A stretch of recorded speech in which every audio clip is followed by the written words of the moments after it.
বন্ধুগণ, মুহাম্মাদুন সাল্লাল্লাহু আলাইহি ওয়া আলিহি ওয়াসাল্লাম রব্বুল আলামিন যাকে রাহমাতাল লিল আলামিন করে পাঠালেন এবং তার জন্মের জন্য রব্বুল আলামিন মক্কাতুল মুকাররমাকে বেছে নিলেন। এই জগতের সৃষ্টি চরাচরের সবকিছু মুহাম্মদ বিন আব্দুল্লাহ সাল্লাল্লাহু আলাইহি ওয়াসাল্লামকে স্বচক্ষে চর্মচক্ষে দেখানোর ব্যবস্থা করেছেন আল্লাহ সুবহানাহু ওয়া তাআলা। আর তা কিভাবে? তা হলো ইসরা এবং মেরাজের মাধ্যমে। রব্বুল আলামিন সূরা বনী ইসরাঈলে ইসরা এবং মেরাজের ঘটনা আমাদের জানাতে গিয়ে বলেছেন, সুবহান, পুত পবিত্র ওই মহান সত্তা আল্লাযী, যিনি আসরা, রাতের অল্প সময়ে ভ্রমণ করিয়েছেন, বিআবদিহি, তার বান্দাকে, তার আপন গোলামকে, লাইলান, রাতের কিছু অংশে, মিনাল মসজিদিল হারাম ইলাল মসজিদিল আকসা, মক্কাতুল মুকাররমার মসজিদুল হারামের আঙ্গিনা থেকে মসজিদুল আকসা পর্যন্ত, আল্লাযী বারাকনা হাওলাহু, যার চতুষ্পার্শ্ব সবকে তিনি বরকতময় করেছেন, লিনুরিয়াহু মিন আয়াতিনা, যাতে করে মুহাম্মদ বিন আব্দুল্লাহ সাল্লাল্লাহু আলাইহি ওয়াসাল্লাম চর্মচক্ষে দেখতে পারেন তার রবের সকল আয়াত। আর সকল আয়াত দেখবেন কারণ তিনি সবার জন্য রাহমাত, জগৎ সমূহের জন্য রাহমাত। বন্ধুগণ, মুহাম্মাদুন সাল্লাল্লাহু আলাইহি ওয়াসাল্লাম তাই জগৎ সমূহের হুদা তথা উম্মুল কুরা, জগৎ সমূহের মূল বা মা, তা হলো মক্কাতুল মুকাররমা। কোরআন কেন্দ্র নিজে পরিচয় করিয়েছে।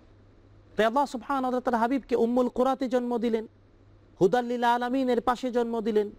আর তিনি যেহেতু জগৎ সমূহকে অন্ধকার থেকে মুক্ত করবেন, তাই হুদান লিল আলামিন, জগৎ সমূহের হুদার ওই কাবাতুল মুশাররফার সাথেও তার সম্পর্ক থাকতেই হবে। এই জন্যই মুহাম্মদ সাল্লাল্লাহু আলাইহি ওয়াসাল্লামের বয়স যখন 35, তখন কাবাতুল মুশাররফার বিনির্মাণ করার সিদ্ধান্ত গ্রহণ করে কোরাইশরা। আর কোরাইশ বংশে তিনি তার নিজের বংশ কাবার বিনির্মাণের উদ্যোগ নিয়েছে। বর্ণনায় রয়েছে রাসূল সাল্লাল্লাহু তাআলা আলাইহি ওয়াসাল্লাম নিজে সশরীরে কাবার বিনির্মাণে অংশগ্রহণ করেছেন। কাবাগর বিনির্মাণ হয়েছে পাথর দিয়ে আর কাঠ দিয়ে। পাথর কুত থেকে আনা হয়েছে? সিরাতের গবেষকগণ আমাদের সামনে দলিল প্রমাণ সহ পেশ করেছেন। এখনো কাবাগরের উত্তর দিকে একটি জায়গা রয়েছে, নাম আজিয়াদ। তুর্কি আমলে দুর্গও ছিল সেখানে। এখনো কাবাতুল মুশাররফার মসজিদুল হারামের একটি পবিত্র দরওয়াজা বাব রয়েছে, বাবে আজিয়াদ নামে। তো আজিয়াদ একটি জায়গা কাবাগরের উত্তর দিকে। আজিয়াদ পাহাড় কেটে কেটে পাথর এনে কাবার ভিত্তি তৈরি করা হয়। সিরাতের গবেষকগণ আমাদের সামনে তুলে ধরেছেন, কাবা বিনির্মাণের জন্যে, কাবাতুল মুশাররফাকে নতুন ভিত্তির উপর তৈরি করার জন্য কোরাইশরা তাদের পবিত্র যুবকদেরকে দিয়ে, পবিত্র কাজে উদ্যোগী মানুষেরা নিজেরা পাথর কেটে কেটে এনে কাবার ভিত্তি তৈরি করতেন। আর কোরাইশরা কাবাগর বিনির্মাণ করতে গিয়ে কাবার দেয়ালকে 20 গজ পর্যন্ত উঁচু করেছিল। 20 গজ এর ভিত্তি উঁচু করতে গিয়ে পাথর কেটেছেন স্বয়ং মুহাম্মদ বিন আব্দুল্লাহ সাল্লাল্লাহু আলাইহি ওয়াসাল্লাম। সহিহ আল বুখারী বর্ণনা করেছেন, মুহাম্মাদুন সাল্লাল্লাহু আলাইহি ওয়াসাল্লামের সাথে কাবাগর বিনির্মাণে আজিয়াদ থেকে পাথর কাটায় সরাসরি অংশগ্রহণ করেছেন তার সাথে আপন চাচা আব্বাস রাদিয়াল্লাহু আনহু। সহিহ আল বুখারী বর্ণনায় রয়েছে, আব্দুল্লাহ ইবনে আব্বাস রাদিয়াল্লাহু আনহু বর্ণনা করেছেন, কাবার বিনির্মাণে নবী করিম সাল্লাল্লাহু আলাইহি ওয়াসাল্লামের সাথে পাথর কাটার কাজ আমিও করেছি। তবে একটি বিশেষ ঘটনা ঘটেছিল। মুহাম্মদ বিন আব্দুল্লাহ সাল্লাল্লাহু আলাইহি ওয়াসাল্লাম কাবাগর বিনির্মাণের সময়ে আজিয়াদ পাহাড় থেকে পাথর কাটার সময়ে, বুখারী বর্ণনা করেছেন, সহিহ আল বুখারীর বুনিয়ানুল কাবা এই বাব বা অধ্যায়ে রয়েছে। আব্দুল্লাহ ইবনে আব্বাস রাদিয়াল্লাহু আনহু বর্ণনা করেছেন, আজিয়াদ পাহাড় থেকে যখন আমরা দুজন একসাথে পাথর কাটছিলাম, তখন আব্বাস রাদিয়াল্লাহু আনহু বলছেন, আমি যখন মুহাম্মদ সাল্লাল্লাহু আলাইহি ওয়াসাল্লামের সঙ্গী হয়ে পাথর কাটছি আজিয়াদ পাহাড় থেকে কাবা বিনির্মাণের জন্য, তখন এক পর্যায়ে আমি বললাম, হে মুহাম্মদ, তখন তো তিনি রসুল হন নাই, ও আমার ভাতিজা, চাচা বলছেন ভাতিজাকে, পাথর কাটছি, নিজের তহবনটা খুলে ফেলি। কারণ ওই সময়ে কাপড় খুলে ফেলা কোনো বিষয় ছিল না। কিন্তু মুহাম্মদ বিন আব্দুল্লাহ সাল্লাল্লাহু আলাইহি ওয়াসাল্লামের জীবনে 2টি ঘটনা রয়েছে। তিনি তার বাচ্চাকালে শৈশবে দুগ্ধপানের সময়ে তায়েফে বনু সাদ গোত্রে হালিমাতুস সাদিয়া রাদিয়াল্লাহু তাআলার ঘরে লালন পালনের সময় একবার বাচ্চাদের খেলার সময়ে সবাই নিজের লুঙ্গি বা তহবন বা নিম্নাঙ্গের কাপড় খুলছে, তিনি খুলতে গেলেন, বেহুশ হয়ে পড়ে গেলেন। কারণ রব্বুল আলামিন তার রাহমত, জগৎ সমূহের জন্য প্রেরিত রাহমতকে সবার সামনে উলঙ্গ করেননি। চাচা ভাতিজা দুজন মিলে পাথর কাটছেন, পাথর ভাঙছেন। এই সময়ে চাচা বললেন, কাপড় তো ভরে যাবে। আব্বাস রাদিয়াল্লাহু আনহু রাসূল সাল্লাল্লাহু আলাইহি ওয়াসাল্লামকে প্রস্তাব করলেন, তহবনটা খুলে ফেলি। চাচার প্রস্তাবে বিশ্বনবী মুহাম্মদ বিন আব্দুল্লাহ সাল্লাল্লাহু আলাইহি ওয়াসাল্লাম খুলতে গেলেন, বেহুশ হয়ে পড়ে গেলেন। বর্ণনায় রয়েছে মুখ থুবড়ে বেহুশ হয়ে পড়ে গেলেন। কারণ রাহমাতুল্লিল আলামিনের সতর খোলা আরশের মালিক তা চাননি। বর্ণনায় দুইটি রয়েছে, বেহুশ হয়ে পড়ে গেলেন এবং আচমকা এমন কাণ্ডে আব্বাস রাদিয়াল্লাহু আনহু তিনিও পেরেশান হয়ে গেলেন। ক্ষণিকের মধ্যেই হুশ ফিরে এলো মুহাম্মদ বিন আব্দুল্লাহ সাল্লাল্লাহু আলাইহি ওয়াসাল্লামের। কেবল হুশ ফিরে পেয়ে বারবার বলেন, আমার তহবন, আমার লুঙ্গি, আমার নিম্নাঙ্গের কাপড় কোথায়?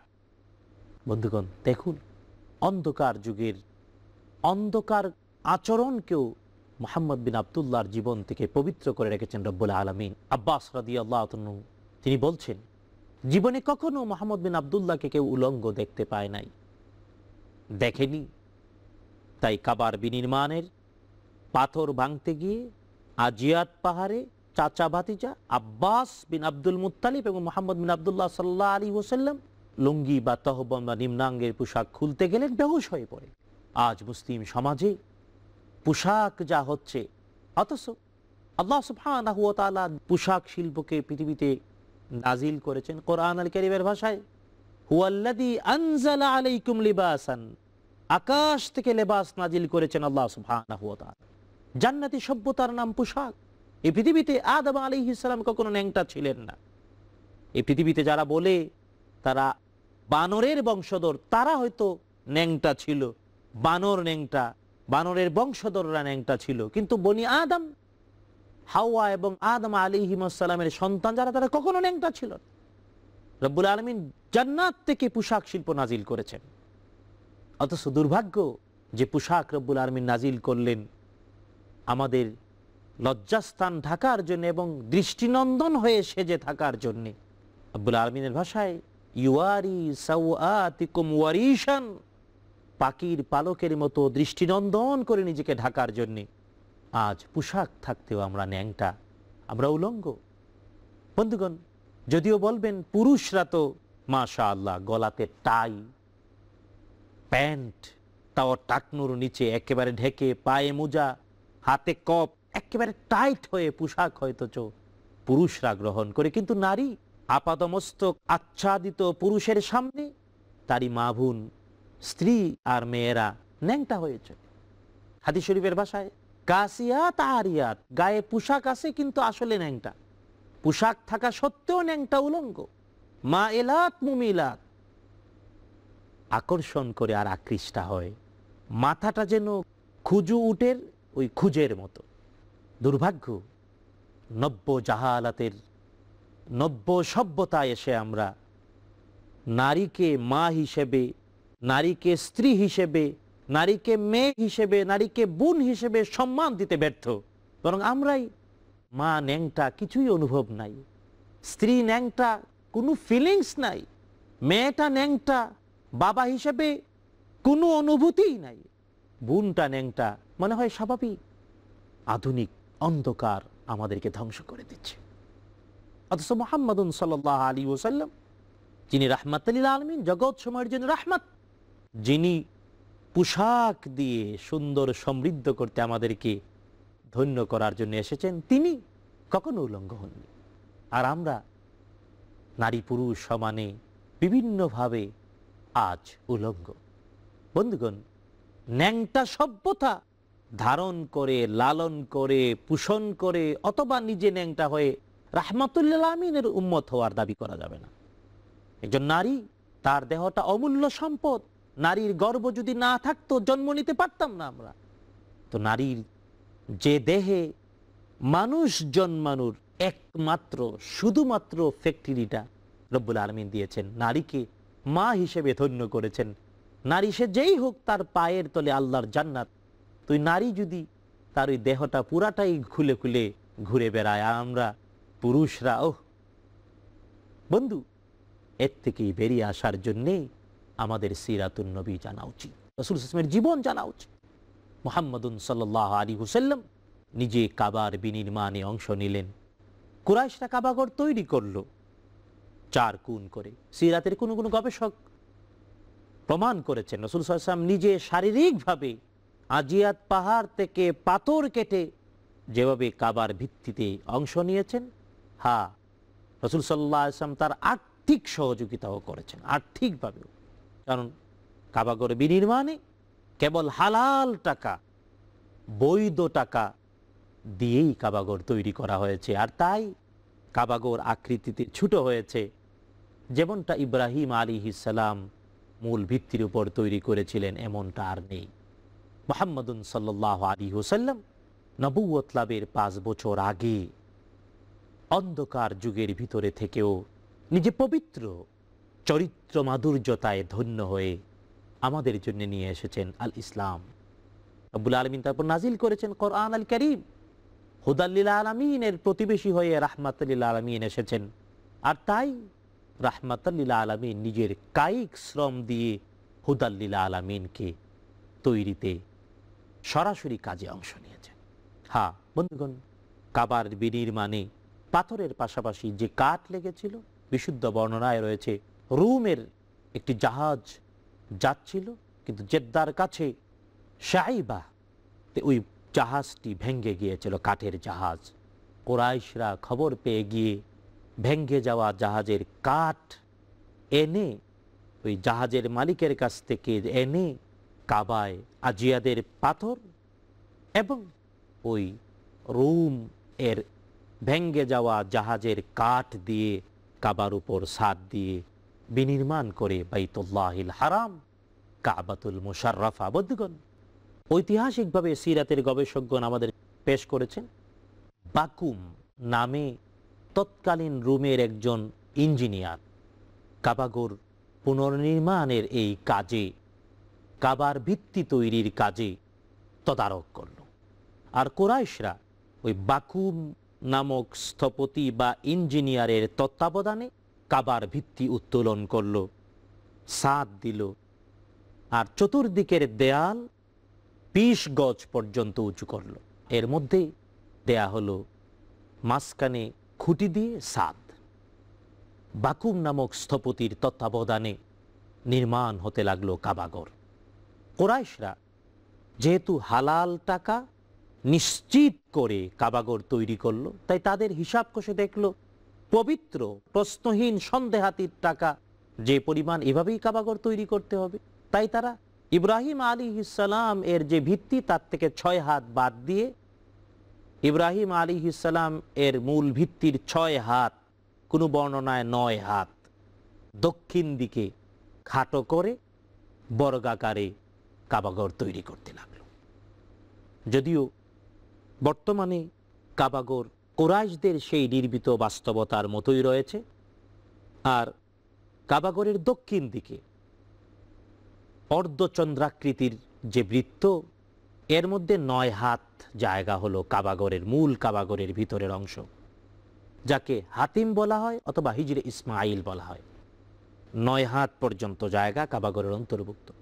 যদি কেউ এর ভিতরে নামাজ পড়ে, তাহলে কাবার ভিতরেই নামাজ পড়েছে। আলহামদুলিল্লাহ, আল্লাহ সবাইকে অন্তত একবার পড়ার তৌফিক দিন, আমিন। কোনো বর্ণনায় 6 হাত, কাবাগর থেকে হাতিমের ভিতরে 6 হাত পর্যন্ত জায়গা হলো মূল কাবার অংশ, যেটা ইব্রাহিম আলাইহিস সালাম তৈরি করেছিলেন। ইব্রাহিম ইসলামের ফাউন্ডেশন এইভাবেই ছিল।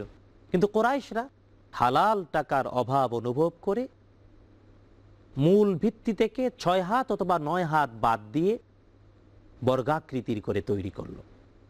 উচ্চতা দিল 20 গজ, অর্থাৎ 20 হাত অথবা 40 হাত। হ্যাঁ, কাবা শরীফের দরওয়াজা ইব্রাহিম আলাইহিস সালাম যবে তৈরি করেছেন, তাতে কাবাগরের 2টি দরওয়াজা ছিল। একটি ছিল পূর্ব দিকে, আরেকটি ছিল পশ্চিম দিকে। পূর্ব দিক দিয়ে কেউ ঢুকতো, পশ্চিম দিক দিয়ে বের হতো। দুইটি দরওয়াজা ছিল কাবাগরের, কিন্তু কুরাইশরা যখন তৈরি করলো তখন কাবাগরের দরওয়াজা দিল তারা একটা, আরেকটি দরওয়াজা বন্ধ করে দিল। শুধু তাই না, ওরা কাবার দরওয়াজা স্বাভাবিকভাবে মাটির সমান সমান হয়, কোনো ঘরে ঢুকতে গেলে দরওয়াজা মূল ভিত্তির কিছু উপরে হতে পারে, কিন্তু স্বাভাবিকভাবে দরওয়াজা যেভাবে হয় কাবাগরের দরওয়াজা তারা স্বাভাবিক ওইভাবে না রেখে অনেক উঁচুতে রাখলো। এমনি করে একটি দরওয়াজা রাখলো, ভিতরে 6টি খুঁটি দিয়ে উপরে ছাদ দিল, 6টি খুঁটি দিয়ে ছাদ। আর রোমান ইঞ্জিনিয়ার বাকুব নামে ওই স্থপতির তত্ত্বাবধানে কাবাতুল মুশাররফার উপরে ছাদ দিল তারা। তারপর কাবার ভিত্তি যখন তৈরি হলো, কোনো বর্ণনার মতে ছাদ পর্যন্ত কাজ কমপ্লিট হলো, দরওয়াজা হলো একটি। এবার বাহিরে ফিনিশিং দিয়ে হাজরে আসওয়াদ স্থাপন করা হবে, হাজরে আসওয়াদ। এই নিয়ে ঝগড়ার সূত্রপাত হলো। আর কোনো বর্ণনা এমন কাবার ভিত্তি হাজরে আসওয়াদ পর্যন্ত, তার জমিন থেকে প্রায় 2 মিটার পর্যন্ত উঠল, উপরে দরজা রাখবে সিদ্ধান্ত হলো।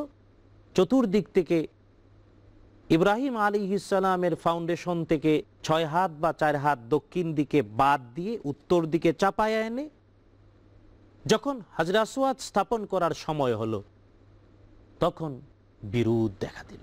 অর্থাৎ দুইটি বর্ণনা, একটি হলো নির্মাণ শেষ হওয়ার পরে বিরোধ, আরেকটি হলো না হাজরে আসওয়াদ পর্যন্ত চতুর্দিকে ভিত্তি উঠার পরেই বিরোধ। সবাই কাজ করছে সমানে বটে, কিন্তু এই পাথর কে রাখবে, সবাই চায় রাখতে। এই নিয়ে 4-5 দিন যাবৎ ঝগড়া হলো, কে হাজরে আসওয়াদ রাখবে। ঝগড়ায় যখন ফায়সালা হলো না, এক পর্যায়ে তৎকালীন আরবের অতিবৃদ্ধ একজন বয়স্ক মুরব্বী, যার নাম আবু উমাইয়া মাখজুমি, তিনি প্রস্তাব করলেন 4-5 দিন ঝগড়া, এমনকি যুদ্ধের দামামা, প্রয়োজনে মারামারি কাটাকাটি শুরু হবে, তবু হাজরে আসওয়াদ কে রাখবে? জান্নাতের পাথর, যাকে চুমু খাওয়া প্রমাণিত, সাদা ধবধবে দুধের চেয়ে রঙের সাদা পাথর কালো হয়ে গিয়েছে। আর এই পাথর সবার কাছে সম্মানের, শ্রদ্ধার, মর্যাদার, সৌভাগ্য, সকলেই নিতে চায় এই পাথর প্রতিস্থাপন করে। সুতরাং এই নিয়ে ঝগড়া, বিবাদ, 4-5 দিন পর্যন্ত বিবাদ, সমাধান হচ্ছে না। এক পর্যায়ে যুদ্ধের দামামা বেজে উঠল। তারপর চূড়ান্ত অবস্থায় গিয়ে তৎকালীন সময়ের বয়স্ক মুরব্বী আবু উমাইয়া মাখজুমি এই বিরোধ মীমাংসার একটি উপায় ঘোষণা করলেন। তিনি বললেন, আমরা তো সবাই আল্লাহর ঘর নির্মাণ করছি, বিরোধ আর না বাড়িয়ে মীমাংসায় আগায়া যাই। চলো আমরা এই একটা সিদ্ধান্তে উপনীত হই, আগামীকাল প্রত্যুষে সবার আগে এই হারামের দরওয়াজা দিয়ে যিনি প্রবেশ করবেন তিনি আমাদের ফায়সালা করে দেবেন, আর তিনি যে ফায়সালা করবেন সবাই মেনে নেব। বন্ধুগণ, বিবাদমান ঝগড়ায় লিপ্ত আরবের সকল গোত্র আবু উমাইয়া মাখজুমের এই সিদ্ধান্তে একমত পোষণ করল। বন্ধুগণ, পরদিন সকালে সবার আগে মসজিদুল হারামের দরওয়াজায় প্রবেশ করলেন মুহাম্মদ বিন আবদুল্লাহ। তখন তিনি নবী হন না, আলাইহি আফজালুস সালাত ওয়া আজকাত তাসলিম, তবে তৎকালীন আরব সকল গোত্রের কাছে তিনি প্রমাণিত, প্রচারিত, প্রসারিত, পরিচিত ছিলেন আস-সাদিক আল আমিন বলে। যখনই মুহাম্মদ বিন আবদুল্লাহ, যিনি ওই সময়ে আস-সাদিক আল আমিন নামে বিখ্যাত হয়ে গিয়েছিলেন, তিনি প্রবেশ করলেন, তখনই সবাই চিৎকার করে বলল, আল আমিন, আল আমিন, আল আমিন, পরম আমানতদার আর আস-সাদিক বিশ্বস্ত এসেছে, আমরা তারই ফয়সালা সবাই মেনে নেব। আলহামদুলিল্লাহ। বন্ধুগণ, তাহলে শুনুন, নবী হওয়ার আগে অন্ধকার যুগের মানুষের কাছে পরিচিত আস-সাদিক সত্যবাদী, আল আমিন আমানতদার, তিনি কিভাবে ফয়সালা করলেন? তিনি সবার কাছে আপন বলে সবাই গ্রহণ করলো, ওনার ফয়সালা সবাই মেনে নেবে। তিনি ফয়সালা করতে গিয়ে তিনি নিজের গায়ের চাদরটি মাটিতে রাখলেন, এখানে হাজরে আসওয়াদ রাখা ছিল, তার কাছে গিয়ে নিজের গায়ের চাদরটি রাখলেন, অথবা কোনো বর্ণনায় তিনি বলেন একটি চাদর আনা হোক। একটি চাদর আল আমিন আস-সাদিকের তলবে দেয়া হলো। তিনি চাদরটিকে মাটিতে রাখলেন, রেখে নিজ হাতে হাজরে আসওয়াদকে ধরে ওই চাদরের উপরে রাখলেন। তারপর ডেকে বললেন, প্রত্যেক গোত্রের প্রতিনিধি আসো। প্রত্যেক গোত্র থেকে সকল গোত্রের প্রতিনিধিরা গেলেন, চাদরে ধরলেন। সবাই চাদর, চাদর তো অনেকে ধরতে পারে, 4 কুন মিলে সবাই ধরলেন। এবার বললেন, বহন করো, 4 কুন ধরে ধরো আর উঁচু করে নিয়ে যাও কাবাতুল মুশাররফার পূর্ব দক্ষিণ কোণে, যেখানে হাজরে আসওয়াদ স্থাপন করা হবে। সবাই মিলে ওই চাদরের কুন ধরে চাদরের মধ্যে থাকা হাজরে আসওয়াদকে কাবাতুল মুশাররফার পূর্ব দক্ষিণ কোণে, কাবাতুল মুশাররফার পূর্ব দক্ষিণ কোণে নিয়ে গেল।